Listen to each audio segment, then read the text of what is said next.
रमजान की आखिरी 10 रातें शुरू हो चुकी हैं और इन रातों में छुपी है एक ऐसी रात जिसके बारे में अल्लाह ने कुरान में कहा, लैलतुल कद्र 1000 महीनों से बेहतर है।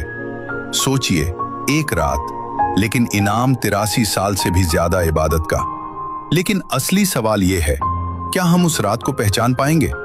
नबी सल्लल्लाहु अलैहि वसल्लम ने फरमाया, जो इंसान ईमान और सवाब की उम्मीद के साथ लैलतुल कद्र में इबादत करता है, उसके पिछले सारे गुनाह माफ कर दिए जाते हैं। सही बुखारी, सही मुस्लिम।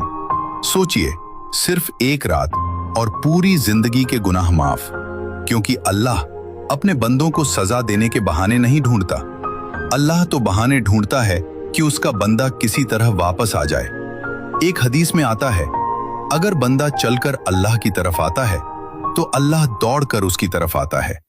यानी अल्लाह बस ये चाहता है कि उसका बंदा उसके सिस्टम से जुड़ जाए, उसकी तरफ लौट आए और अपनी मगफिरत करा ले।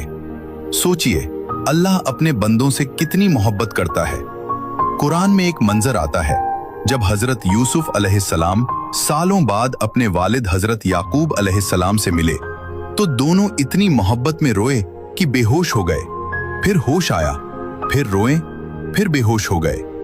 मोहब्बत का ये मंजर देखकर फरिश्तों के सरदार जिब्रील अलैहिस्सलाम ने अल्लाह से पूछा, ए अल्लाह, क्या कोई इतनी मोहब्बत भी कर सकता है?